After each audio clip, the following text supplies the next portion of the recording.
Welcome to the Orange Hammer Podcast. My name is Corbett Storick. I've been a licensed general contractor for 8+ years, specializing in new construction, renovation, furniture building. I'm the son of an architect and an interior designer, and I've been surrounded in this industry since birth, watching all aspects from concept, design, build, punch list, and of course, all the problems that come up in between. In my time in Durham, North Carolina, I've noticed a significant gap in knowledge between homeowners who need work and the people who do the work. On this podcast, I hope to break down the process of homeownership from the perspective of both the homeowner and the contractor in an effort to help raise the knowledge of homeowners about their homes and the construction/renovation process. I hope you enjoy. If you're enjoying the Orange Hammer Podcast, or if you have a topic that you want covered, or have recently done a project, please contact the Orange Hammer Podcast. The Orange Hammer Podcast is on Instagram and Facebook. Please like and subscribe, share on whatever platform you're enjoying your podcast on. Also, check out our YouTube channel, The Orange Hammer. The Orange Hammer Podcast is proud to be brought to you by CRS Contracting, LLC, for all your construction and handyman needs, new buildings to renovations, furniture building, EV charger install, or even a TV mounted. You can call me, Corbett Storick. It'd be my pleasure to help you. You can find me on Instagram at CRS Contracting. WSDG, the Walter Storick Design Group, specialists in architectural and acoustical consulting. Check out WSDG.com. And Taylor Bragg, for all your artistic needs in all mediums. You can find her on Instagram at brag_about_art. That's brag, BRGG, with 2 G's. She's the fantastic artist behind the Orange Hammer logo, and she did my fantastic table painting of my podcasting table.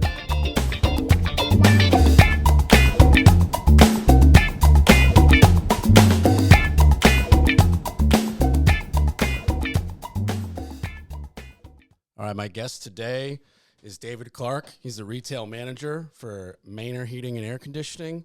He's a big softball and baseball fan. David, how you doing today? I'm doing great. Thanks for coming on the podcast. First podcast, right? Yes, sir. Well, there you go. All right. Well, it's only my 13th, so we'll just be rookies together. It's no big deal. That's it. Yeah. So I wanted to have you on for two big topics. One being you being a professional HVAC person, and I mean HVAC is so vital and people don't even realize it to the way we live in the modern world and homes specifically. And then the other topic that we could get into a little later was we actually did a very successful garage addition renovation for your personal home. Yes, sir. Yeah. Pull that mic a little bit closer. There we go.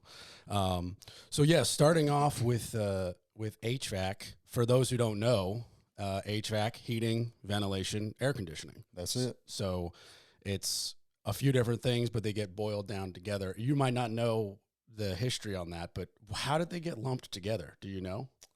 It's just conditioning air into the house, and that involves heating and cooling, along with ventilation of those systems and ventilation of exhaust fans. Just kind of fell under the heating and air conditioning guys. Gotcha. Sometimes we call it mechanical. Yes. Yeah. Which also, for those who don't know, sometimes is the umbrella of gas piping. That's it. Yeah. Gas piping can fall under either the HVAC contractors or the plumbing contractors. Yeah. Gotcha. And I guess, is that just a determination factor of who's pulling permits and what licenses you have? It usually is dependent on the contractor. Gotcha. A lot of plumbing companies do gas piping. They're really good at plumbing, Right. so they leave the gas piping to us. But a lot of plumbing companies, some of your bigger plumbing companies, do provide all the gas piping, for commercial and residential houses. I know. For in my personal life, I had no gas at my house, and then I had it run from the street, and I switched over to a gas water heater. Mm-hmm. And my plumber was like, I know how to do it. I even have, the threading machine to do all of the hard pipe and all of that. But he was like, I don't have the license to do it. So I pulled the license, or excuse me, misspoke. I pulled the permit as a homeowner, perfectly legal, because it is in fact my home and I am in fact still living here. And then I just hired him to do it because I don't have a threading machine, and the inspections happened just like they would. They just spoke to me instead of Tommy. Yeah, and that's very common, very typical. Yeah, because it was just that, like, in that particular case, we're just doing a water heater. If I was doing a gas pack, obviously I would need gas pack being a heater. Yeah. I would obviously be hiring an HVAC person anyway, because you'd be supplying the heater, and then you and the plumber could have a discussion about who's piping. What. Yeah.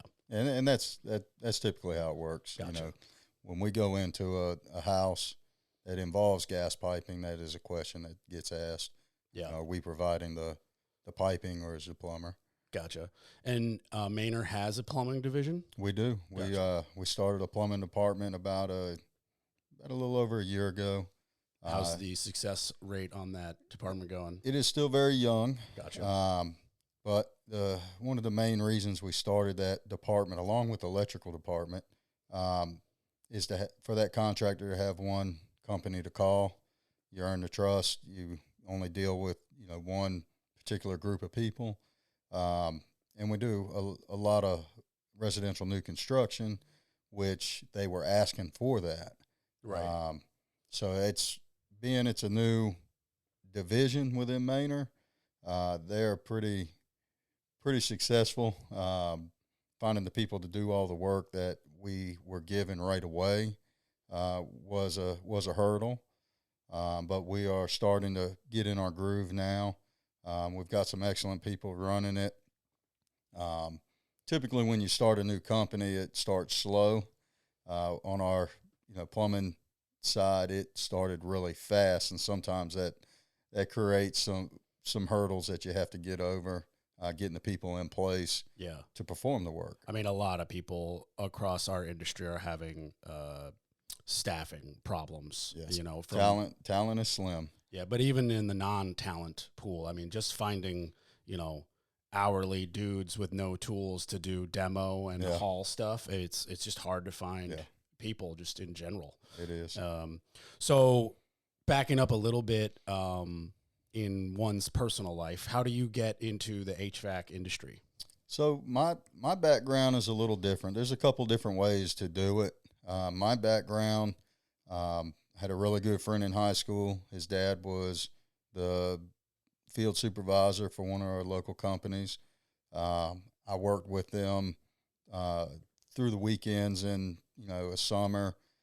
My college career didn't go as planned, so I jumped right into the workforce out of high school.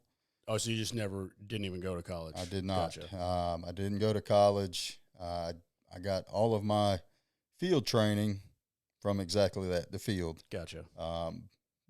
It was tough at the beginning, but if you're willing to work, willing to put in the effort to learn the industry, it's a very prosperous industry. Yeah, and for those who don't really know what putting in the work means, that's a lot of attics and crawl spaces and annoying, hard, hot labor because you don't get to reap the benefits of that air conditioning. When That's correct. When it turns on, you leave. That's it. When it's on, we're finished. Yeah, exactly. Vehicles didn't even have air conditioning when I started, so it was a little rough. And is this in North Carolina? It is. Okay. Yep. You're from here? I moved into North Carolina early 90s. Okay. I was a military brat, so I kind of lived all over the country. Gotcha. We moved. My mom got out of the Air Force, and we moved to Durham. She got a job at Duke, and I've been here ever since. Yeah. So you, again, on a not related to HVAC, but just like a personal note, you've gotten to witness Durham as a entity grow and change drastically. Absolutely. And become safer.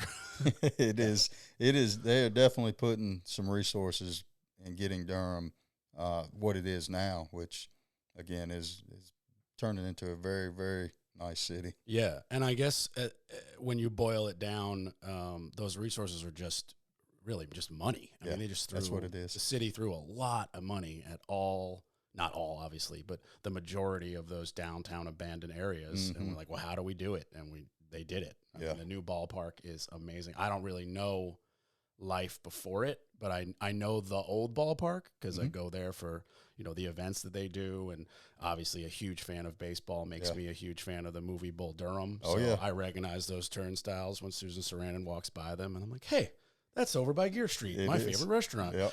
And so it's awesome for me living here now, but I mean, you got to literally live through it. So was there like a moment when, you walk down this one street where you're like, I'm going to get hurt. And then one day you walk down the street and you're like, I feel like we're just missing a Starbucks. Yeah. After high school, my parents moved up north, and I stuck around.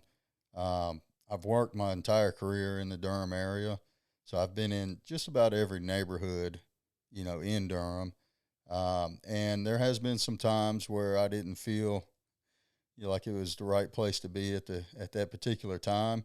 And over the last, I'd say 5-8 years, it has really, gotten to a point where you don't have your guard up as much. And, there's,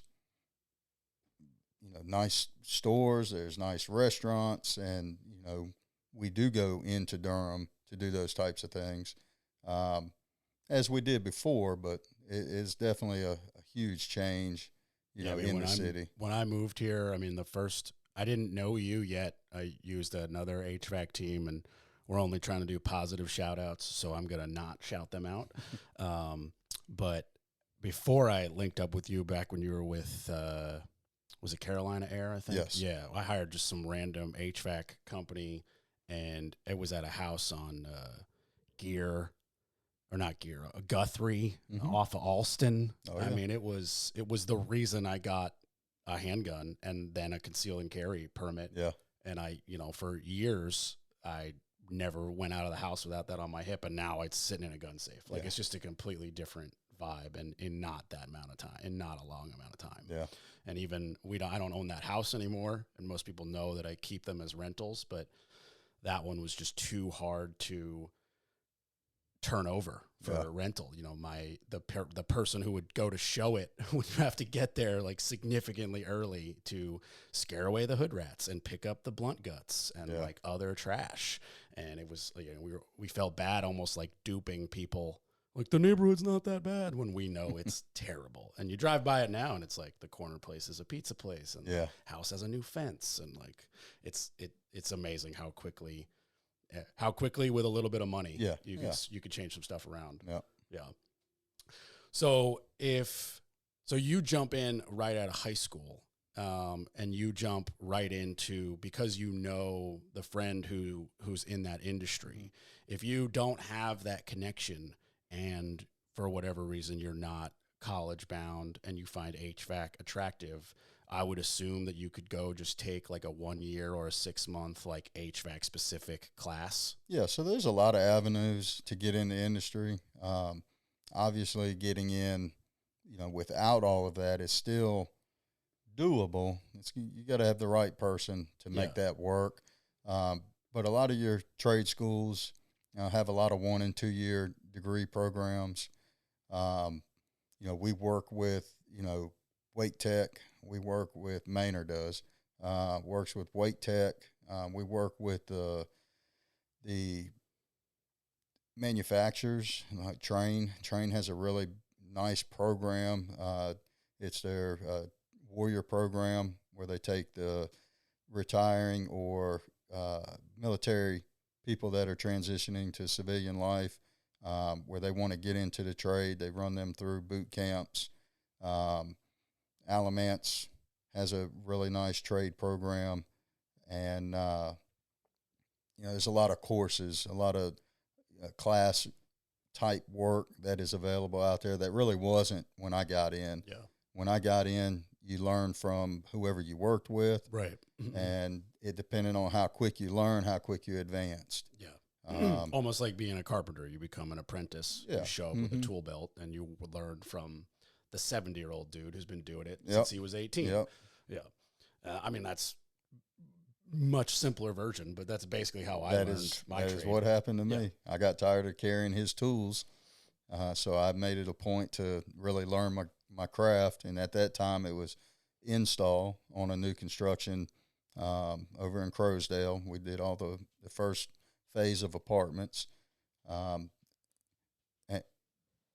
and that's really where I learned the install. The differences between new construction versus existing or renovation. I would imagine that new construction is much simpler. It really is. It doesn't take a really skilled technician to install in a new construction environment. The finished product does, but just putting the pipes in the walls, putting the ductwork in the attics or the crawl spaces. If you have a good plan, if you have a good design team, it makes it really easy for those guys. It's repetitive work, which is why I wanted to get out of the new construction and get more into the change out or the retail, the remodel, just because it was a little different each and every time. We weren't doing the same thing over and over. Plus, I like the customer interaction, and you don't get that in the new construction. Or even really in the install. Or rarely. In the install. Yeah. I mean, that's how I met you. I mean, I assumed, I didn't even know who was coming out, and they sent you. Mm-hmm. And then, I mean, we did enough projects together that were perfect that when you changed companies, I was like, I don't really have the loyalty to the company. I was like, my guy David is the one who makes this happen for me. And I think I actually, if memory serves, I only had your company phone, and then I needed something repaired, so I had to use Carolina, and then I actually had to like track you down via Facebook. And I was like, hey, did you move? And you were like, oh, I switched companies. That's a company phone. I'm with Maynor. Call us. We'll take care of it. And then never looked back. So circling back to going into existing homes, you're probably not getting a call till we're doing an extension or something's not working. That's right. Yeah. So you're either coming in to repair an air conditioner or replace an air conditioner or upgrade the ductwork to probably like much thicker, more insulated ductwork that meets modern codes.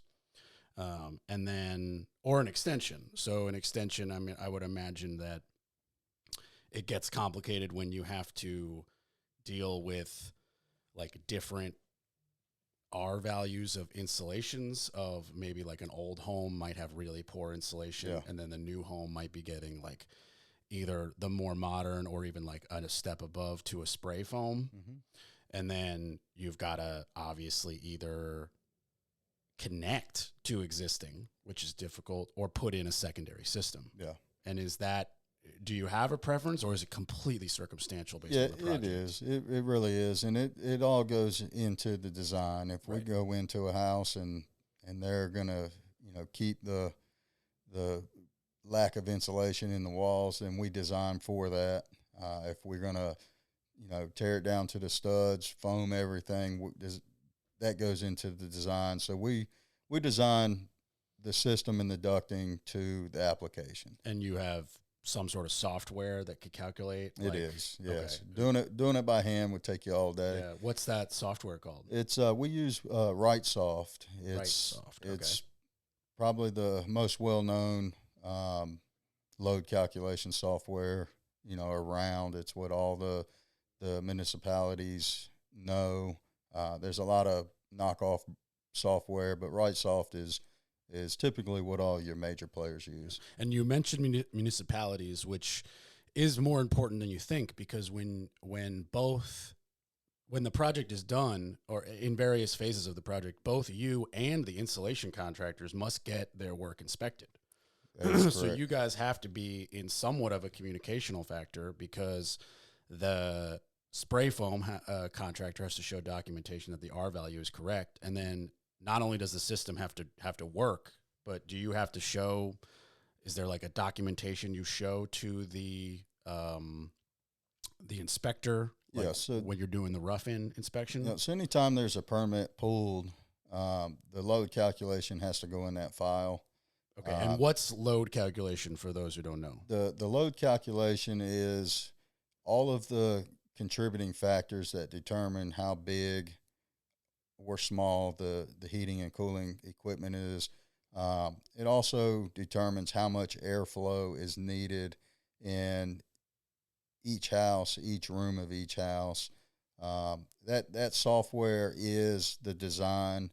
Now we have to make that design into real life Right. application, Which is harder than than said sometimes. It is, Yeah. when you need a certain amount of air, and if one size gives you too much, the next size down doesn't give you enough.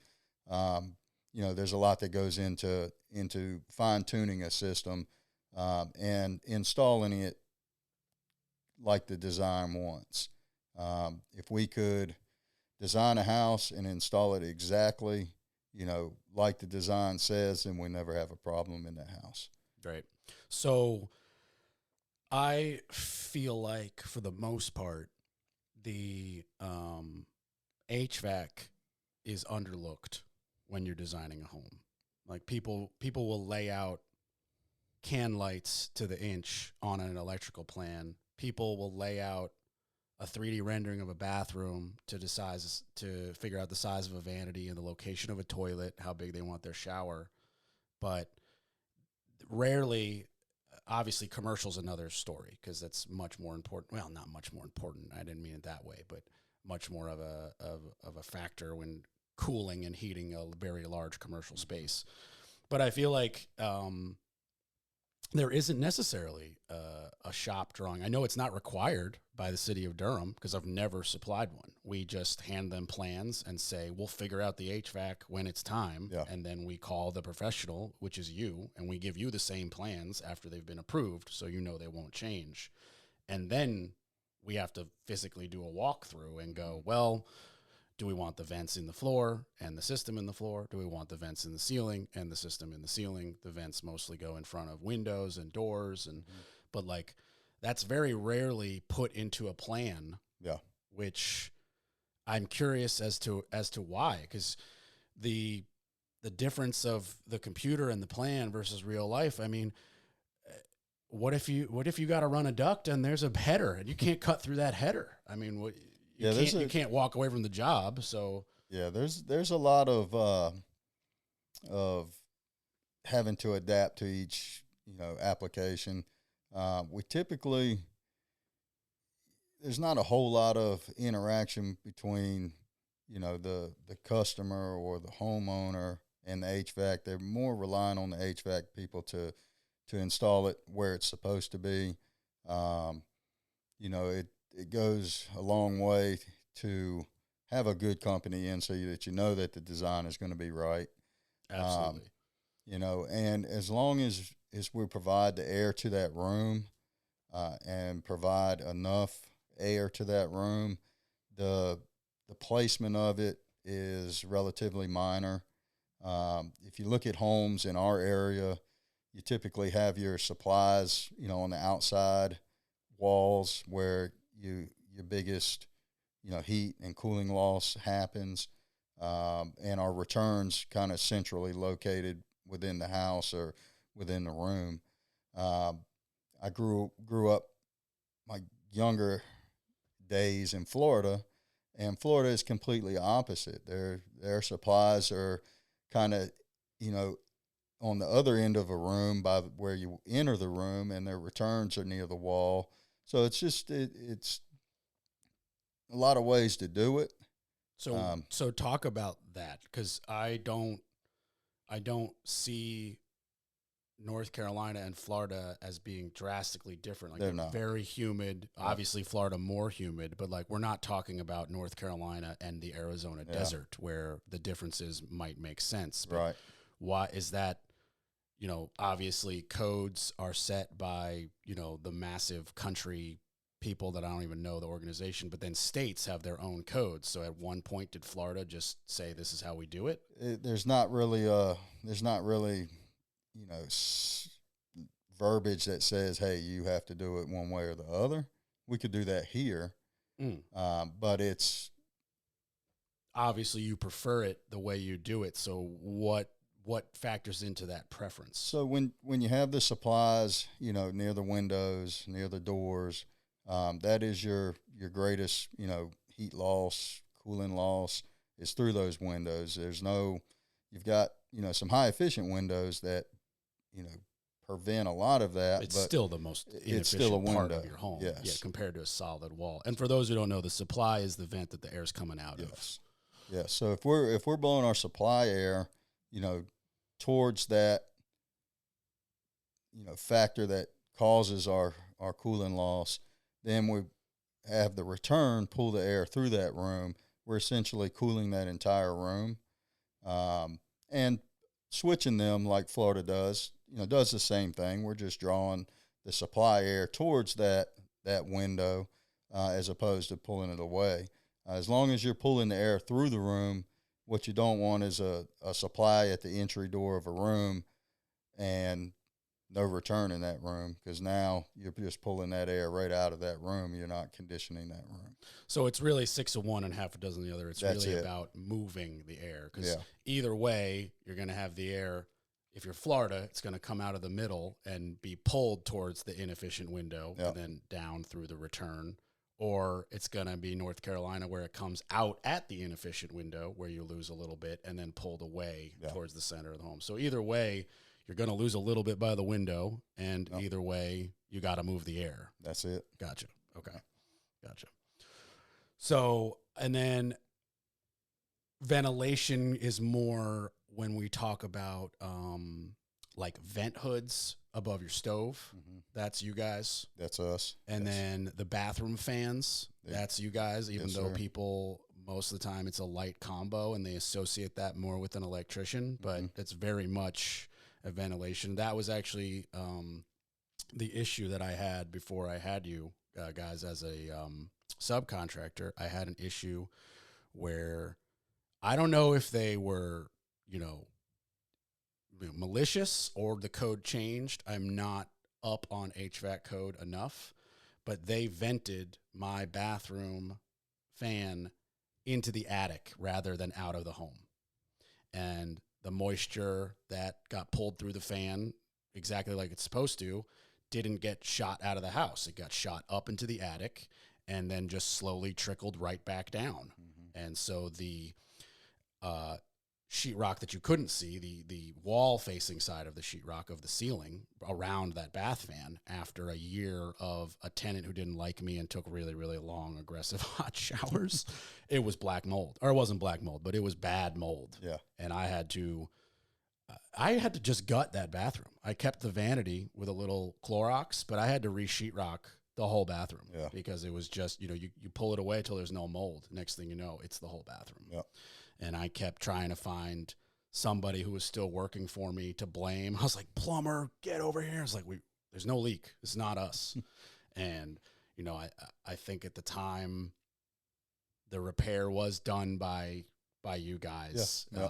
I remember. Yeah. And he was like, I got to cut holes in the sheetrock to get this to ventilate, because the attic opening was 11 inches wide. You know, it was like original to the 100-year-old house. Yep. And I was like, do what you got to do. I can't do this again. Yeah.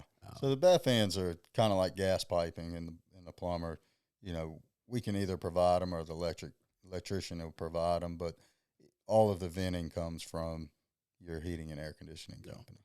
And do you have a preference on venting out the wall versus the ceiling, or is it again just very much like home circumstantial and you do what you can? Yeah, so there's they make termination caps for all applications, for sidewalls, for roof termination, and for soffit termination.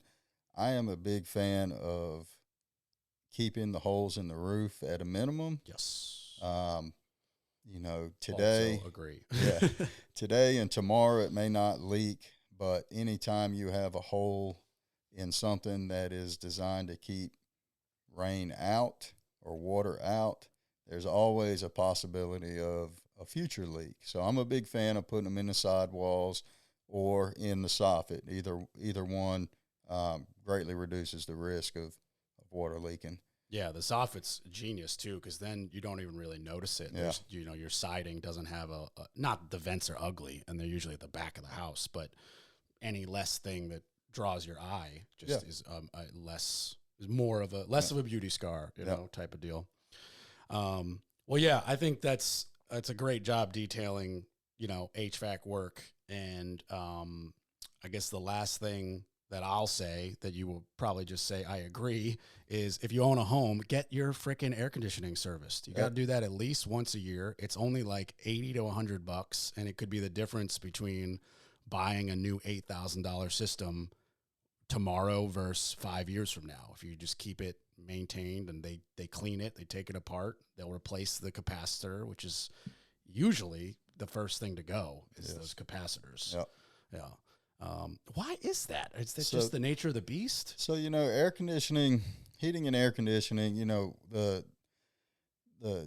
common homeowner, you know, unless they're really in tune with that thermostat, and we've gotten a lot more advanced with our thermostats, so there's a lot more to do on them, but they essentially, you know, they come in after work, the house is tempered to where they want it, they're, you know, continuing on with their life. It's kind of out of sight, out of mind.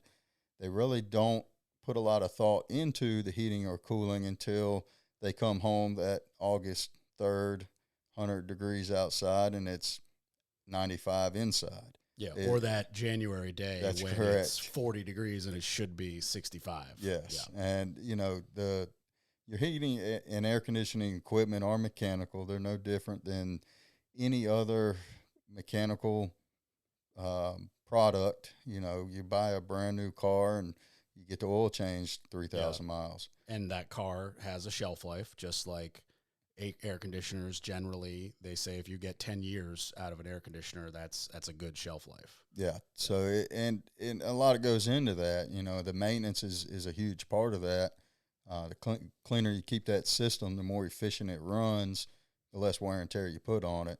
So you're able to achieve those longer lifespans than, you know, if you had one that you didn't touch and, you know, it ran hard all the time, it's going to wear out a lot quicker. Yeah, and there's maintenance that you can do other than spending $100 on Maynor to come out there. You could just do simple things like clean it out, get your leaf blower, make sure it doesn't have whatever the gutters didn't catch. You know, make sure that either you or your lawn guy is really weed eating around it and is to spray a little weed killer a few inches around. Like those little things, they don't sound like much, but they can really be the difference of extending that product a few extra years. And I mean, a few extra years is a big deal when you're talking about an air conditioner. An air conditioner alone can average what, $2-3 grand? Well, just for the box. Yeah, the AC by itself, you know, contractor's cost is around $2 or $3 grand. Yeah. So, I mean, it's going to be more for you, the homeowner listening, because you need to have a professional make money off of buying that. That's the way the world works. In case you're living under a rock, everybody marks up everything. That's called profit margin. Yep. That's the way it works. We don't do stuff for free. And then somebody's getting paid probably by the hour to go get it, drive it over, install it. A lot that goes into it. And also, let's not forget, throw away your old one, which is basically a pile of crap now. It's barely worth the scrap metal. Yep. Do you guys just recycle them? Or do you we've got we bring everything back. We break everything down and recycle it. You know, it's the right thing to do. And, you know, there's companies that, you know, we take that stuff off to, and they give us a little money here and there for it. We have our cookouts and our little employee parties and stuff like that with it. So it's not enough to really do anything with. If you have you have a company like ours where, you know, we wait until we have a full, you know, 30-foot dumpster full. Gotcha. You can get a couple bucks. And you can throw a barbecue, and you can buy some pizzas for the office. You can buy some pizzas. Hey, I mean, work culture is important. You said it's hard to find guys. It's easier to keep them if you have a cool work culture. Yeah, I mean, absolutely. That's not a secret.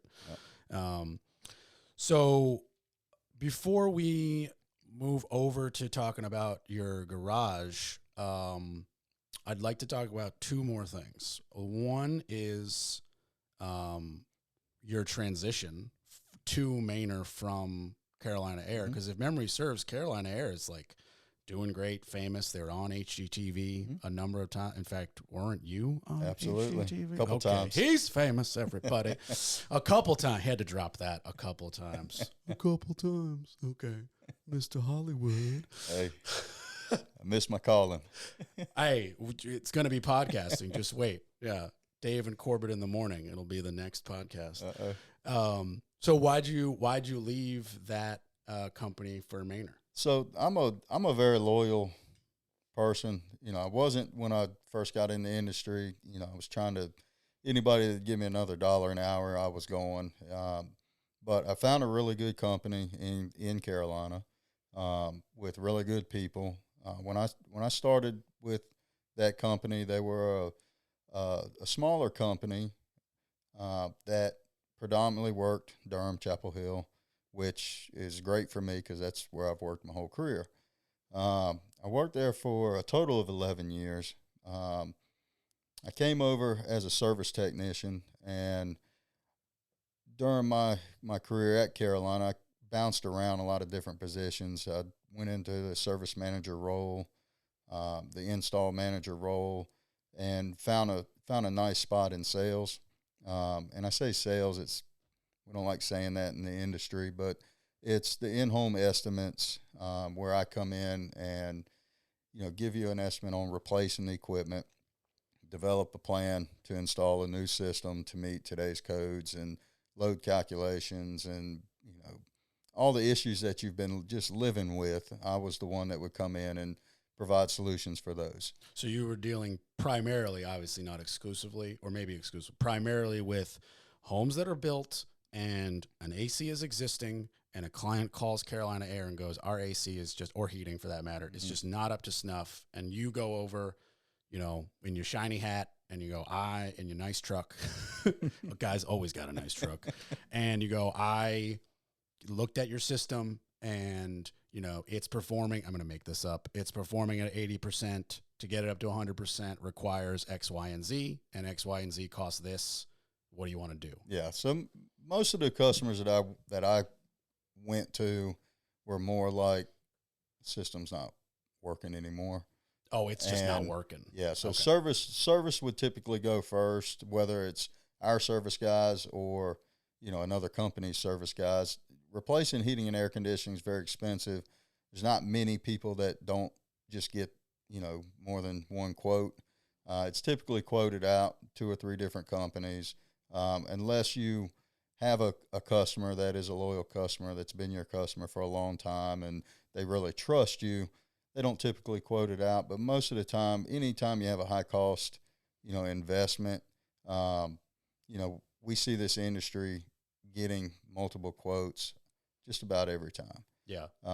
So after the service tech deems that system should be replaced, then I come in and I, you know, assess the equipment, how it's installed, the design that was put in place when that equipment was installed, and provide options to replace it and or make it better. If it's a renovation or an add-on, you know, we look at, you know, whether that system is capable of handling the additional square footage, or if it's not, what goes into conditioning that additional square footage. So that was kind of my role at Carolina. Carolina started a new construction division, which they didn't have when I came over there. When they started that new construction division, it was designed to make the valleys not so deep. So saying that this industry is very weather driven on the retail side. Right. You know, on days like, you know, today and tomorrow where it's 72, 73 degrees, your air conditioning's not running, your heat's not running. If it does, it's for a very short time, and those machines' breakdown rate is going to be a lot smaller. Yeah. So, you know, the breakdowns, you know, we have to have the systems running, and these shoulder seasons, you know, the workload does slow down. So to prevent, having to cut hours or, sweep the shop floor for the fourth time that week. We started a new construction division. We started it small, but it ballooned really quick.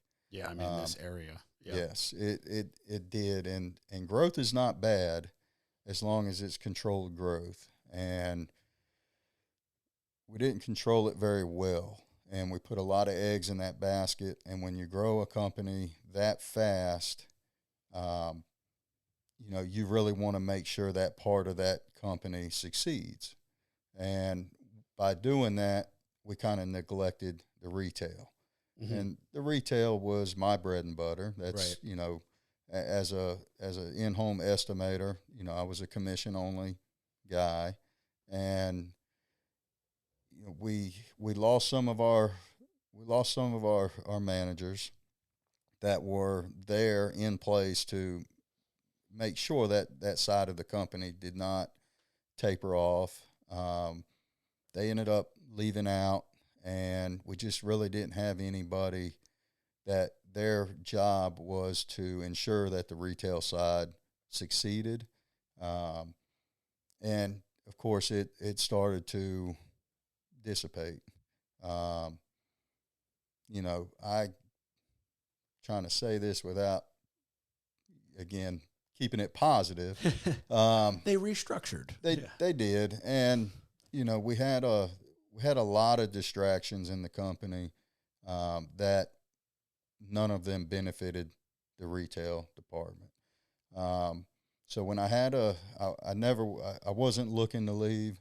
I had an opportunity, a guy that worked with us at Carolina, actually the first guy that I hired on when I was a service manager, had come over to Maynor about a year and a half, 2 years prior to me leaving.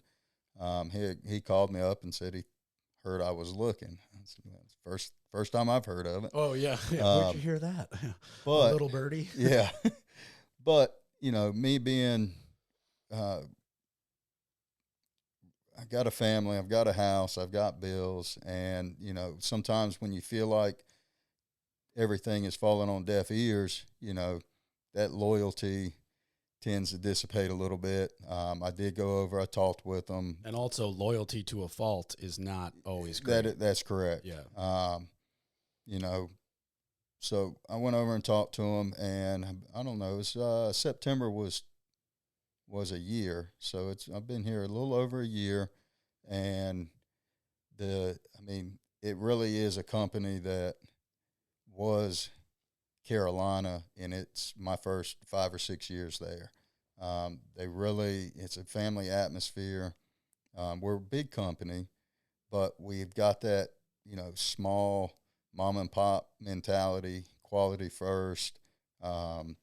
Retail department has grown end over end the year and a half that I've been here, and I'm a big part of growing that now. So it's kind of what, I'm in a position to where, I can make sure that none of my guys go through what I went through with nobody really paying much attention to the department. So you directly took the negative from the old company, turned it into a lesson, brought it with you, Absolutely. And are implementing it Absolutely. Right away within a year. Yeah. Again, I've no college. I've been in this industry for a long time. I've done everything this industry does, including my own gig for about a year and a half. And the way, managing is a first for me. I've always been a field guy. Still to this day, as a manager, I very rarely am I at the office because I am a field guy. But the way I manage is the way I would have wanted it done when I was in the field, and it's working for me so far. Again, we're growing as a retail company. Adding the plumbing and electrical is only going to expedite that growth. And it's been a beautiful marriage so far. That's awesome, man. That's so good to hear. I mean, I already detailed it earlier, but your mentality was the reason we left a perfectly happy relationship with Carolina Air, just to basically follow you, because I knew, your it's weird to say someone's passionate about HVAC, but your knowledge and passion about HVAC is, I feel that our properties are in, good hands with you. Yeah. And as somebody who is not flipping and has to hold these houses, and it's not my tenant's problem if the air doesn't work, it's my problem. I gotta deal with it. So I need to know that it's taken care of. And trust is big. This industry has and it's not just the heating and air conditioning industry, but the service industry as a whole has kind of a black cloud over them. A little bit. There's a lot of companies, not a lot. There's a few companies out there that cause that black cloud. And when you can find a company that you can trust, that is huge. Those are those people that, they know that you're not going to steer them in the wrong direction. And there are a lot of quality companies out there that do that. But finding one, can be tricky. Yeah, it's similar for me as a general contractor.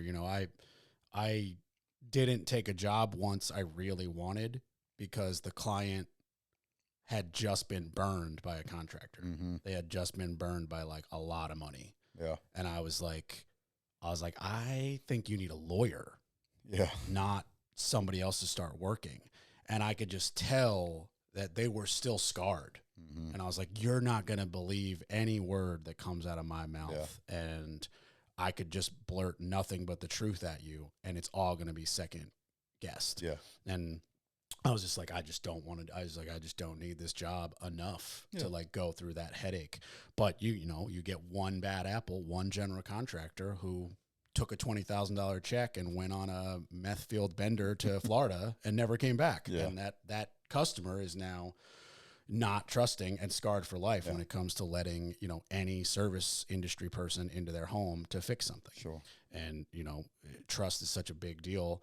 You can only do so much when it comes to, checking. You can look up a license number.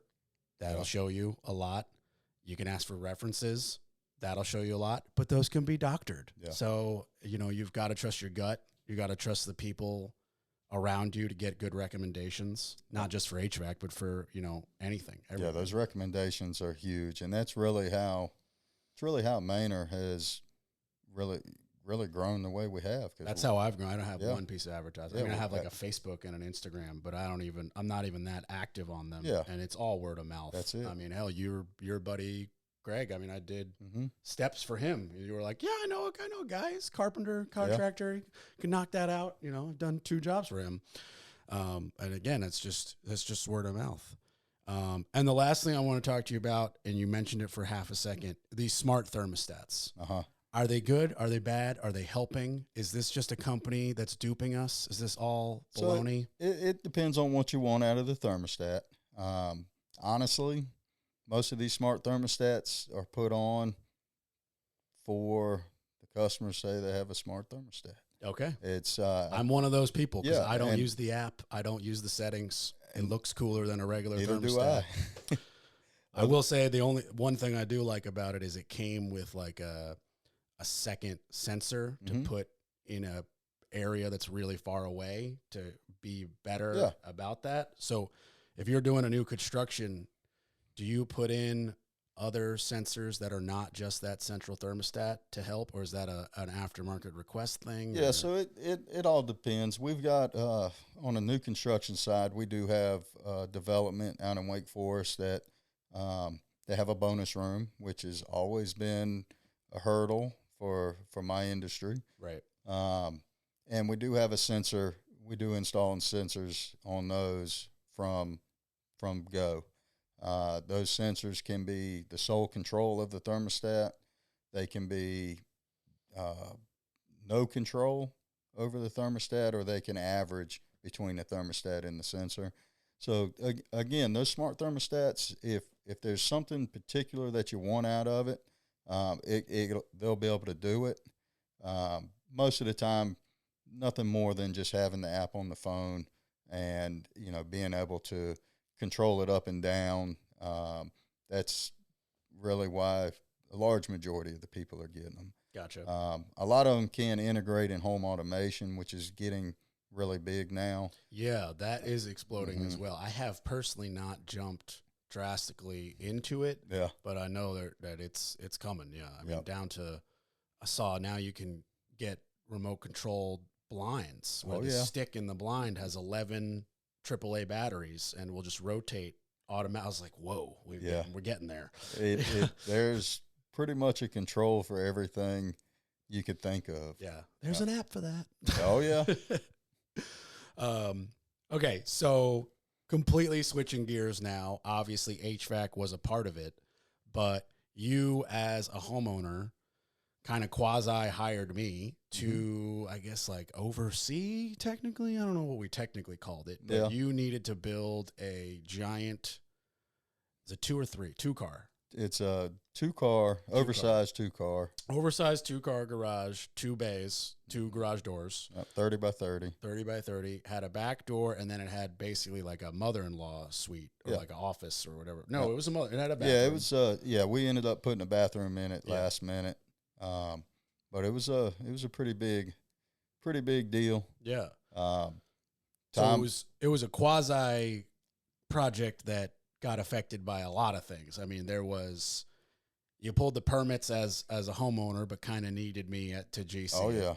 I needed the brains and the manpower. And then you needed a framer, so I got you a framer. Uh-huh. But then me and a friend one day, I rolled up there in the Tesla with nothing but a level and a drill, and we put in your windows and doors together. Yeah. And then you were like, I can do this electrical. This is not complicated. This is like 11 outlets in a garage door. Yeah. And then obviously you did the HVAC. Yeah. In that particular instance, what was it like connecting to your HVAC? Does your garage have a separate unit for the mother-in-law, or were you able to connect to your existing home? Yeah. So, garages, they won't let you connect to your existing home. They don't want you pulling any, carbon monoxide from a garage, into the living space. So what I did with mine is I incorporated a ductless mini split with 2 air handler, we call them heads, 2 air handlers. So it's a 2-zone mini split. So each one of those zones are independently operated, independently controlled, but it all hooks to one unit outside. Okay, and that 2 heads to 1 unit operates separately from the rest of your existing home. That's correct. Okay, gotcha. So you were obviously able to do that yourself. And then it was kind of like a combination of I have a little bit of a budget constraint, and then if memory serves, COVID hit, and you were like, well, I've got a lot of time on my hands. I can roof this, and I can sheetrock this, and it'll take really a long time, but I don't really have anything else to do. Is that kind of correct? So being in the construction industry for a very long time, and being, relatively good with, building stuff, with, looking at something and being able to make it work. You're definitely like handy, to use the term. About 10 years before we did the garage, I built a add-on the back of the house. So when I had the house built, I kind of fell into it, and it was a 3-bedroom, 2-bath ranch that I was really planning on living in a couple years and flipping. I was friends with the builder. So you had your house built from the ground up, like you bought it and they built it for you. Yeah. So I was actually working on the neighbor's house, and again, the builder was a friend of mine, not really a friend of mine, but I did all of his work. He was a custom builder, and he was griping about, the people backing out that he was building this house for. I told him, I said, you build it for me, you let me do all the trade work, and, I'll take over the mortgage once it's done, and you don't have to sit on it. So we did that. I got in it for a really good price, and I was looking to make some money on it doing a flip. And 2008 came around, and we all know what happened to to the market in 08, 09. I was in school, but I'm aware. Yeah. We had 2 more kids and 3-bedroom house. Just wasn't working. So I built a master suite on the Out of back. space. Yes. Built a master suite on the back for my oldest daughter. And, so I did that with a friend of mine's uncle, which was a trim carpenter that really quality was great. It was just a when he can get there. So I picked up a lot doing that, on a small scale, 16 by 20 compared to 30 by 30, 2 floors. It's a big difference. Yeah. Also, garage with no wall in the middle. Yeah. Means, big joists. Yes. And actually, they weren't even joists. We had to engineer that floor. Yep. To be a truss system to make that 30-foot span and hold the load of humans on the second floor above it with no posts. And that dug into the budget a little bit. Oh, that'll dig in real quick. When you don't want 2 steel posts in the middle of your garage, things get real expensive. Yes. Yeah, Yeah. trust me, that carport outside was LVLs. Yeah. It sucked. Yeah.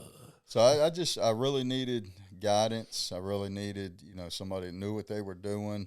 Obviously this is a much bigger project than, a bedroom. And when it comes to the sub stuff, I am able to do a lot of that stuff. Now you learn quickly what you're able to do and what you should or what you should not do. Yeah. Sheetrock, something I will never do again. But the electrical was stuff that I've been around all my career. Obviously HVAC, I've been around all my career, plumbing. So all that stuff was stuff that, being I had the time and really was starting to run out of money at that time too. Yeah. So that garage, I had squirreled back money for a little while for that garage. And, when you think you have enough, you never have enough. I don't think any house has been built and then, they pop a bottle of champagne and they're like, well, it was done on time and for the right budget. Yeah. It's never happened in the history of building ever. It's just never happened. Yeah. It's like, do you want it on time? It's not cheap. Do you want it cheap? It's going to take forever. Yeah. It's like, do you want it to be good? It's not going to be cheap or take forever. It's like, you got to pick one of the 3. Yeah. Yeah. And you when you do it like that, you tend to sacrifice on some stuff. I mean, the downstairs still isn't painted. Right. The downstairs windows still aren't trimmed. Inside the actual garage. Yeah, part. the garage part. The closet upstairs still isn't finished. So when you do stuff for yourself, had I just handed it to you and sat back and enjoyed, I would have had a much nicer finished product. Right. It would have cost a lot more. It would have, but you what you want out of it. Me, I wasn't. I was more money sensitive at that point. That I tried to take on some of the stuff. I'm not too ego to admit that I probably should have just let you take care of. I mean, you were up there roofing. I did. And knock on wood, there's no leaks. There you go. So is it down to, I guess I should ask then, if you have a mother-in-law suite without a finished closet, obviously it's not a priority. So is no one has stayed up there, or no one stayed up there for more than a day where they could just live out of their duffel? Yeah. So what was the priority when you started the project? Was it the garage? That was the need? So I had 2. I really wanted a garage. I wanted somewhere that, right now, this garage is giving me a lot more space than I anticipated. A full-size Suburban on the stair side, which is about 5 feet shorter, I can park my bike in front of and still have, 4 feet of walking space to get around it. So it's a really spacious, but I wanted somewhere to put my workout stuff. And my wife was working from home. She was working from home well before COVID, but she was working off of a little desk in our master bedroom, and we just needed to get that stuff out. There's papers, computers, plus when it's right there, she was having a hard time with not being on seeing it, if an email came through. So she would be working a lot of different hours. And I've lived through that my whole life. My pop doesn't know how to turn off his work brain. we wanted somewhere that she could go to, that would be her work. So space. she's up in the mother-in-law, yes. Right? So the closet's not a huge priority; it's an office. That's right. For all so intents and purposes, with its own bathroom. Yeah, with the size of it, it's huge. We've dubbed it as not just her office, but we've put some couches and a nice size TV up there, and that's where we watch our movies. Or we've got a big table up there where we do our puzzles with the kids or card games, or when the kids have friends over, that's where they stay. We've got some. It became your bonus room. Yeah, it is essentially a bonus room. Which it was probably the hardest thing for you to cool down, as you mentioned. But you put in a mini split, sir. Yeah. Yep. So, and then the fact that you would have to walk down the stairs, through the mud room, through the hallway, through the living room, just to get to the second bathroom, we had to put a bathroom up there. It was silly not to. And you decided to basically build this 30 by 30 and then put, almost like a breezeway to connect them. Yeah. It's like a 6 foot wide hallway, but right. It is a conditioned, like it's all indoor. You don't have to walk outside at all. We didn't want to have to go outside to get to it. Yeah. So it was really, our master bedroom was really kind of we got lucky. We couldn't put anything on the other side of the house. Our living room is dead in the middle, so there's nothing, connecting that from outside. We had a really big master bedroom. So is this the original or the one you built for the daughter at the original extension? The original. Yeah. Okay. So our original master bedroom was really big, and we had this space in front of the side window that held, my weight bench or an elliptical or a chair. Essentially, it was just somewhere to put clean clothes. So it was really space that we never really used, where there's always something there, but again, it attracted clothes more than it did, whatever we put there purpose. Gotcha. So we took that window, turned it into a case opening, and there's a 12 by 12 or 10 by 10 mud room that has the stairwell in it, has an exterior door going into the garage. So it allowed that to be connected, truly connected to the house. You didn't have to go outside to, get to it. And then with the garage being conditioned, you really didn't have to go outside at all if you didn't want to. Yeah. And you insulated the main garage. You bought insulated garage doors. Yes. So obviously, there's no such thing as an efficient garage, but it's as efficient as you could get. Yeah. Yeah. Gotcha. Yeah. So you first start with, what do you need? And that is, you need more workout space, more office space for the wife, a place for your vehicle, a place for some equipment. Then you start looking at budget. Yeah. I think you found you had like a plan. Someone else did like an identical garage, something like that. The plans were drawn up for a different house. 1,100 years ago. Yes, at least. Yeah. The same builder had the plans drawn up for a good friend of mine that actually lived at the top of my street. He had those drawn up back in 2005 or 6 when we had the houses built. We did the addition 3 years ago. Is it 2 years ago? It's somewhere in there. I feel like I lost a mental year when people are like, that was 6 months ago. And I'm like, that was a year and 6 months ago, dude.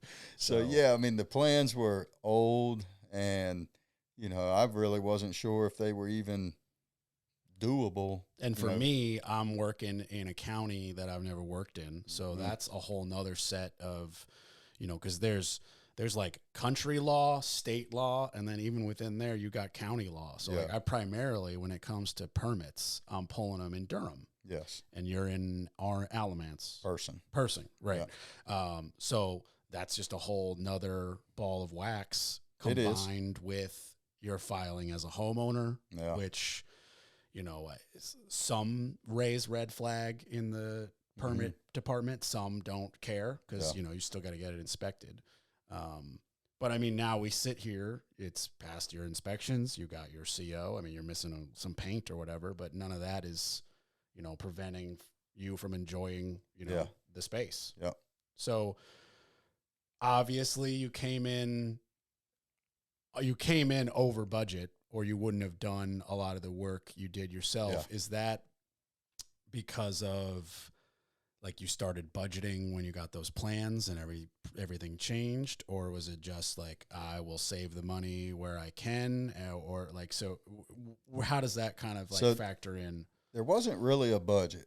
Right. There was just a bank account. And said no client ever. Yeah. And, the bank account. It's the most baller thing I've ever heard. There is no budget. There's a bank account. Get it done. Well, when the bank account runs empty, there's not a whole lot you can do after that. This is true. So that's why I got paid in advance. And didn't offer a payment plan. There's no payment plans. Nope. There's a cash discount. Yes, sir. So yeah, that's really, I went in it not knowing really what to expect, not really knowing how much, engineer trust was, not knowing, last minute before a rough-in inspection, hey, let's add a bathroom, just a permit was another $150. Yeah. All of that just really, at the beginning, I was gung-ho, let's do this, 2 or 3, months, and it's done. It took me about, I don't know, a year to finally, finish it. Right. I mean, like including all of your, like, you doing your stuff. Yeah, that's what I mean. Because, I mean, we got that foundation up and we got that thing framed in like a month and a half, I feel like. Yeah, it was mostly due to weather delays. Yep. Yeah. It was moving really quick. And, again, I was full steam ahead and, just wasn't making the additional funds to keep that account floating through the whole project. And, it is important to know what you're looking at going in. And, I had more money than I've ever had at one point in my life in an account. I need to start doing that for other projects. So if you had to do this, if we either were going to do this again tomorrow or we were going to go back in a time machine, would you do things differently? I mean, you sit here today and you have a beautiful garage that works, that's functioning, that is, window trim and final paint in one room and a closet shelf away from being flawlessly done. Yes. So it's not like you didn't get it. It's not like you don't have it. It's not like it's half janky. Mm-hmm. So, as you sit here, are you satisfied and you can just laugh about I'm never doing sheetrock again, or would you do it differently? And that's really it. I love the space. I've kind of built out of my area, as far as, the house, the worth and what I've got in it, but we don't plan on really going anywhere. At least not until the last kid gets out. Then we'll have, way too much space. Yeah, once they get a scholarship that you're grooming them for, you can take that college money and build another garage. No, I'm just we'll live in the garage and rent the house and just retire. There you go. So yeah, I don't think I would do it different. Maybe, no, I don't think I would do it different. Yeah. I might have waited another busy season to do it that way. Just to get it some more funds. I ended up having to put the last 10 or 12 grand on a credit card that I wasn't too fond of doing, but had to get it done. Yeah. What do you think you spent overall, like soup to nuts from day one? It's probably around 60. Yeah. Yep. And I had about 40, 45-ish, in an account for it. It seems like a lot for a garage, but everybody listening has no visual. I mean, you look at your garage that fits one car, it might be 10 feet wide by 12 feet deep. This is 30 by 30. It's a huge. high ceiling. It's a higher ceiling than normal. So 14, most garages, 10, 12 if you're lucky. Yep. So all of that material, that extra 4 feet, all adds up. It has 2 doors instead of 1. It's got a very thick concrete slab. There was backfill and drainage that had to be done due to the slope of his yard. And then there's basically an entire house above it. It is. If you and then it's connected. Sorry to cut you off. Then you got to build a breezeway to connect it. I mean, none of that just appears by osmosis. So, and it's it's everything in its quality. I mean, it's, high efficient windows. It's the doors are all insulated. I no longer have a rock driveway, so it's all, concrete driveway. I mean, it is. Oh, you poured the driveway too. Yeah, Joe, but came back and did the driveway. Okay, so I literally had no idea. And that driveway alone is 65 feet long. Yeah, it's pretty big. That's a big driveway. Yeah. I didn't know that. That's a huge added cost that I honestly wasn't even factoring in when you told me 60 for a garage. Not everybody would need to do that. Yeah. So you could probably slice almost $5,000 off that. Yeah, and he came back about 6 months later. So I had a chance, I put the money on the cards and I didn't have to pay it right away. So I had a chance to build up a little bit of a stash fund for the driveway. Yeah. But yeah, it's a nice space. I mean, the square footage from the conditioned garage, if you want to count conditioned space, is almost bigger than the house. Yeah. The 900 downstairs and 760 upstairs. So that is almost another house, looking at it from behind, going down that hill. So it does look much bigger, but it's a pretty big structure. Yeah. Was there any, you mentioned you want to stay. Was there any thought in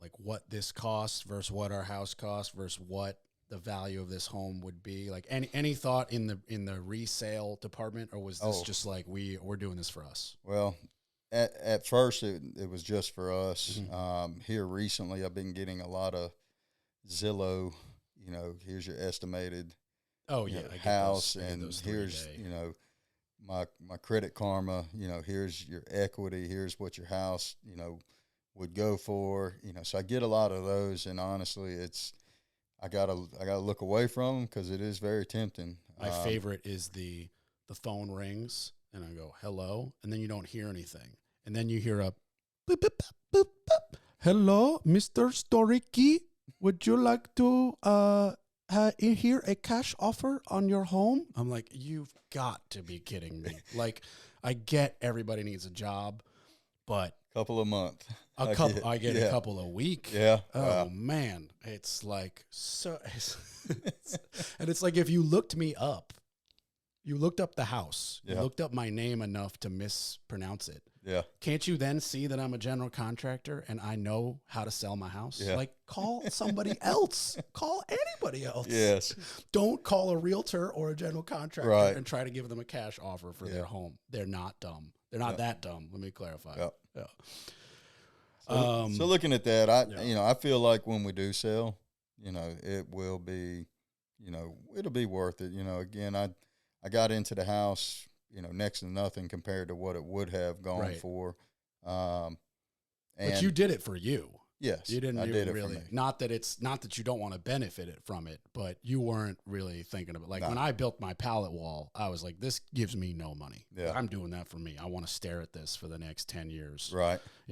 When I did my kitchen island, 80% of me went, "I want that," and 20% of me went, "That's gonna make that's me a good feature. Money." Yeah, because this closet is just blocking off the whole open floor plan. Mm-hmm. So there are factors.